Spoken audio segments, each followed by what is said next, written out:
इतना रखा है कि हम बच्चे थे छोटे छोटे, देखो वो अनपढ़ थी लेकिन उनका कमांड करने का तरीका देखो। हम पढ़ते थे बच्चे सारे, मैं सिस्टर दोनों भाई कजन ब्रदर, हमको चेक करने का तरीका चुप चुप आती थी आराम से। हमसे विदा हुई तो शायद मुझे लग रहा था कि आज मुझे हमेशा के लिए रहना पड़ेगा उनकी बिना, बट फिर भी उनकी जो योगदान है मेरी परवरिश में, जो पढ़ लिख के आप सबके सामने मैं पहले दिल्ली पुलिस में भर्ती हुई as a assistant sub inspector, उसके बाद में आज टीजीटी सोशल साइंस हूँ दिल्ली में ही, और ये जो भी मेरा वजूद है वो सब मेरी माँ की सदगति में लगाएगा। तो धर्म का दान दीजिए, लोगों को ज्ञान दीजिए, लोगों को अच्छी बात सिखाइए। बकवासबाजी, गुस्सा, ऐबबाजी किसी का परिवार को चलाने के लिए जी तोड़ मेहनत की है, संघर्ष किए हैं, और आज उन संघर्ष और उनके सुकर्मों का परिणाम है कि आज खाना लेके जाती थी मेरे पिताजी के लिए भाभी जी, मुझे कंधे पे बैठा के ले जाती थी मुझे, क्योंकि मैं छोटा था और इतना छोटा हूँ। इनका जो परिवार में, हमारे पूरे परिवार में, हमारी जब से हमारी माताजी गुजरी हैं, खत्म हुई हैं, जब से ये हमारी सबके ही परिवार की एक माता के रूप में रहती थी। भरतो देवी ने जो मेरे साथ जीवन निभाया है,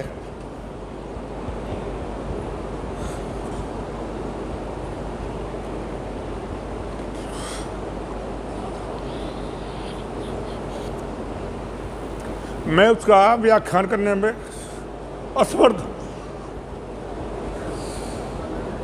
मैंने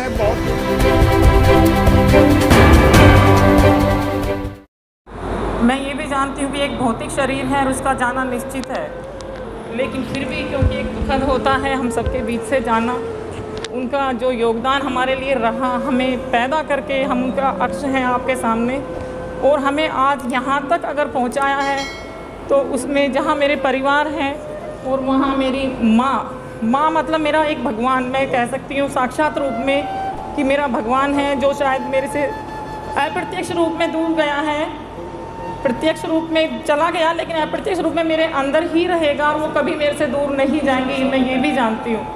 पर फिर भी दुखद होता है कि वो हमारे सबके बीच नहीं है, पर उन्होंने जो मुझे बनाया, आज मैं जो आपके सामने हूँ, मेरी शिक्षा दीक्षा, मेरा पालन पोषण, एक अनपढ़ माँ होते हुए बिल्कुल जो खेतों में काम करती थी, घास काटती थी खेत में, अपने पशु चरा के खेत काट के अपने परिवार का पालन पोषण कर रही थी। मेरे पापा जो फौज में रहे, एक्चुअल में तो उनका सिर्फ फाइनेंशियली हमारे उस टाइम पर योगदान रहा, फिजिकली तो मेरी माँ ने या हमारा जो परिवार था उसका बहुत बड़ा योगदान है। हम क्योंकि बहुत सामूहिक फैमिली रही हमारी, दादाजी, चाचा, बुआ, हमें कभी लगा ही नहीं कि हम अकेले हैं, हमारे पापा फौज में है।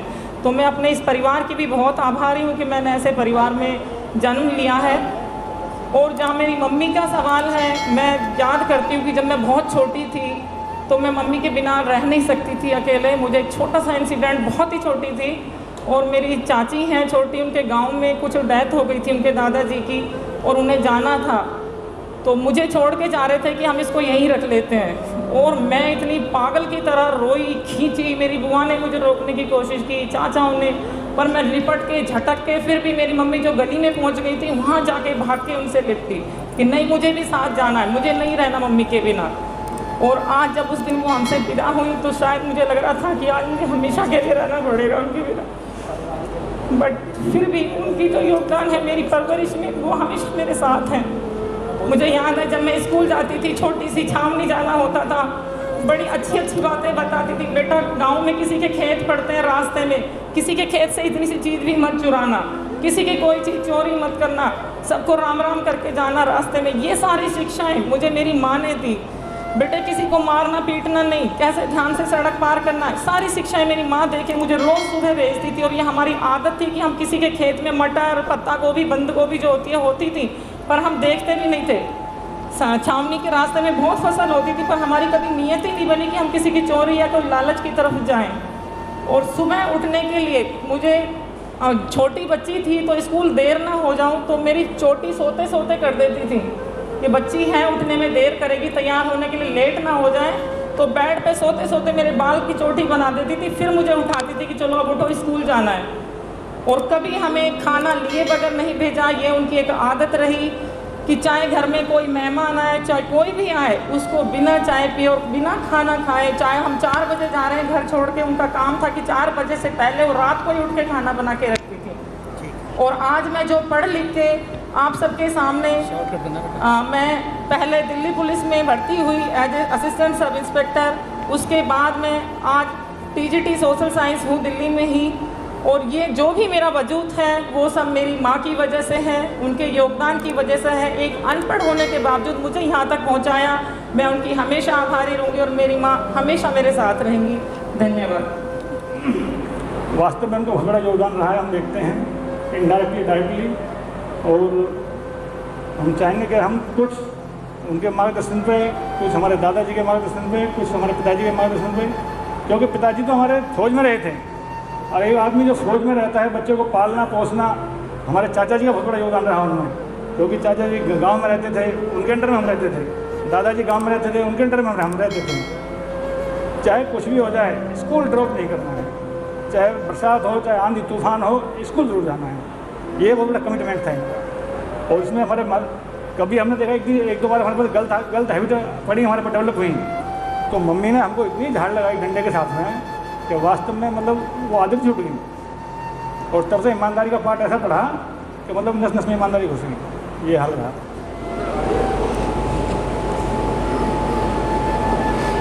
श्रीमती भरतो देवी ने जो मेरे साथ जीवन निभाया है,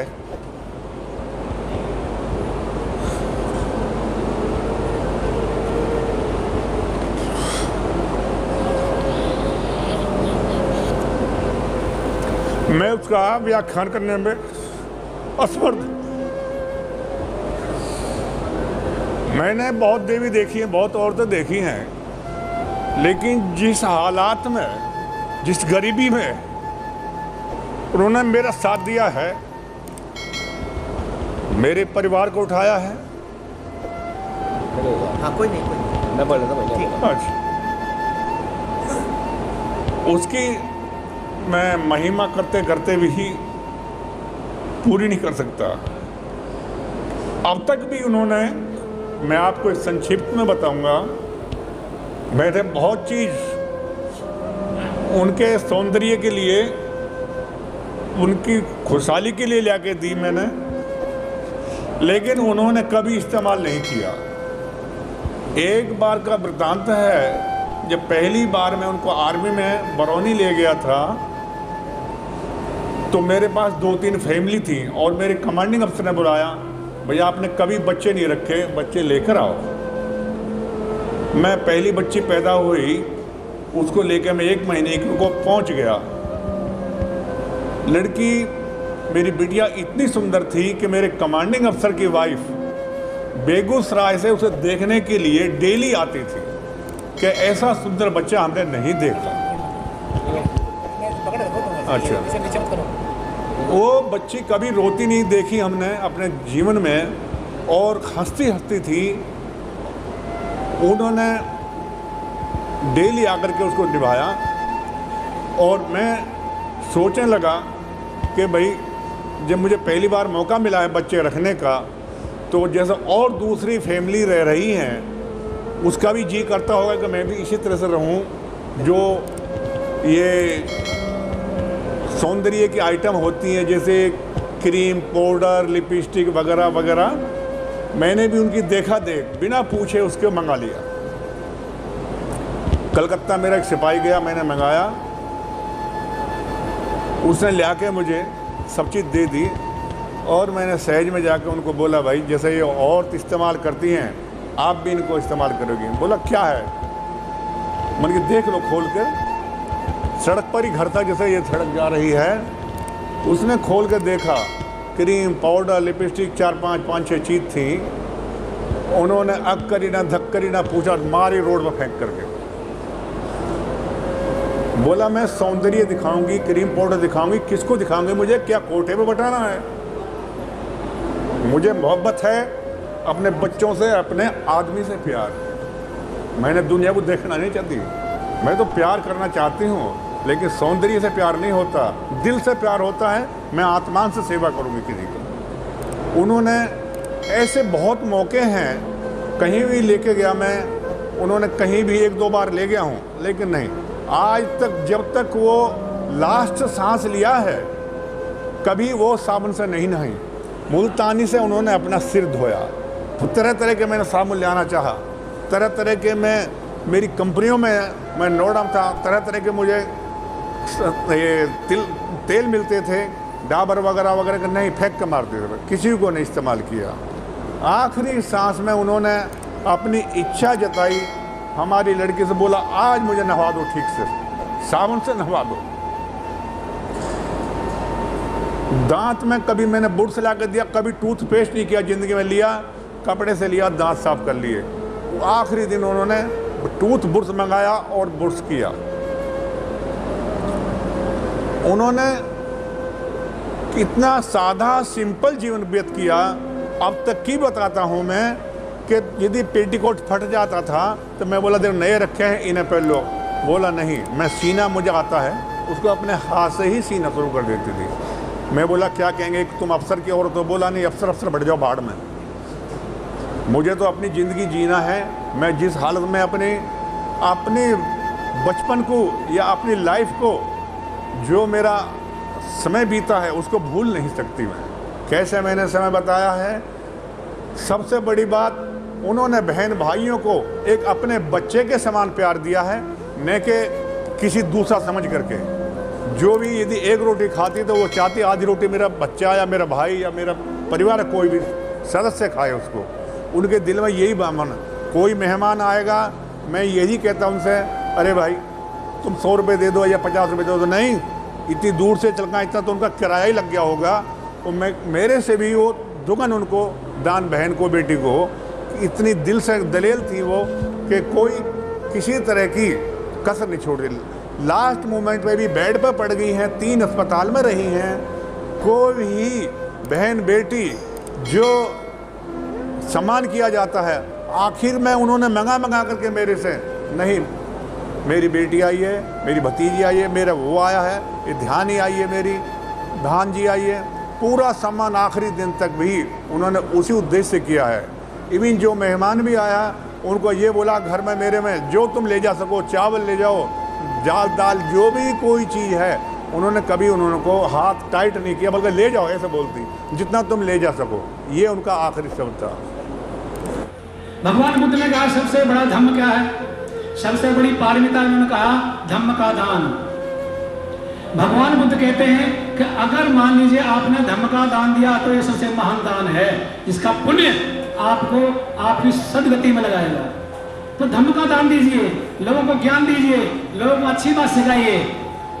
बकवासबाजी, गुस्सा, ऐबबाजी, किसी का बुरा सोचना, किसी की चुगली चाटी करना, किसी के अहित की बात करना, इससे कल्याण होने वाला नहीं है, समझ लेना। देवी देवता सब काल्पनिक हैं, जैसे हमारे अध्यक्ष महोदय ने कहा, इनका कोई अस्तित्व ही नहीं है। और हमारे भगवान बुद्ध का अस्तित्व है, पूरा साहित्य है, पूरे वो हैं, प्रत्यक्ष प्रमाण है कि जहाँ खोजोगे वहीं बुद्ध मिलते हैं। तो जो है उनको मानो ना। हमारे बाबा साहब का अस्तित्व है, संविधान लिखा हुआ है उनका, इनको माने। जिनका अस्तित्व है, जिनका अस्तित्व नहीं है, उनमें ऊर्जा खर्च कर रहे हैं। अपनी ऊर्जा खर्च करो अपने कल्याण के लिए, अपनी ऊर्जा खर्च करो अपने भले के लिए, अपने समाज के भले के लिए, अपने बच्चों के भले के लिए। लेकिन कहाँ अपनी ऊर्जा खर्च कर रहे हैं अंधविश्वास में। तो वो मेरे फादर ने सिखाया। तो बहुत सारी बातें हैं, समय का अभाव है, हम क्या कहें उनके बारे में, जिनके बारे में आज यहाँ चर्चा हो रही है। हम उनको बहुत ही भावभीनी श्रद्धांजलि अर्पित करते हैं कि वो जहाँ भी हैं उनको हमारी मंगल मैत्री प्राप्त हो। उन्होंने हमेशा जीवन में जब तक वो जीवित रही अच्छे ही कर्म किए, और अच्छे कर्मों का परिणाम आज हमारे सामने है कि उनका परिवार कितना अच्छा पढ़ा लिखा और आगे बढ़ा। जैसा कि आप सभी देख रहे हैं, ये कोई जुटलाने वाली बात नहीं है। उनके गुणगान की जितनी चर्चा की जाए उतनी ही कम है। मैं तो उनके बच्चों के समान थी। बेशक मेरा रिश्ता देवरानी का है, लेकिन उन्होंने हमेशा हमें बच्चों के जैसा प्यार दिया है। उनके प्यार को हम भुला नहीं सकेंगे। हमेशा उनके प्यार को, उनका आशीर्वाद समझकर उनके बताए रास्ते पर चलते रहेंगे। बड़े भाई साहब फौज में थे तो हम बहुत छोटे थे, तो हमारी भाभी ने हमें माँ की तरह हर प्यार दिया। मैं थोड़ा काम में लिजी था तो मेरा साथ देती थी वे हर जगह। तो वैसे करुणा की बड़ी वही, और मैं तो ईश्वर से यही प्रार्थना करता हूँ कि जहाँ भी हो इन्हें सुख शांति मिले। दो ही बात कहना चाहूँगा कि मुझे अपने बेटे की तरह मेरी भाभी ने प्यार दिया कि एक बार को मुझे जब वहाँ पे खेत पे खाना लेके जाती थी मेरे पिताजी के लिए भाभी जी, मुझे कंधे पे बैठा के ले जाती थी मुझे, क्योंकि मैं छोटा था और इतना छोटा कि मुझे सिर्फ बच्चे से पैर थे। उनके बारे में क्या कह सकता हूँ, क्योंकि लंबी कहानी है, इसलिए मैं ज़्यादा नहीं करके मैं अपनी माँ के बिल्कुल उनके चरण आशीर्वाद मांगना चाहूँगा। मुझे देती रहे आशीर्वाद इस तरह से ही, और मैं ठीक ठाक खड़ा हूँ। धन्यवाद। कुछ मैं ये कह सकता हूँ, इनका जो परिवार में, हमारे पूरे परिवार में, हमारी जब से हमारी माताजी गुजरी हैं, ख़त्म हुई हैं, जब से ये हमारी सबके ही परिवार की एक माता के रूप में रहती थी, क्योंकि बड़ी थी ये। सभी परिवार इनको ऐसा समझता था, बच्चे सभी जैसे हमारी एक माता हैं।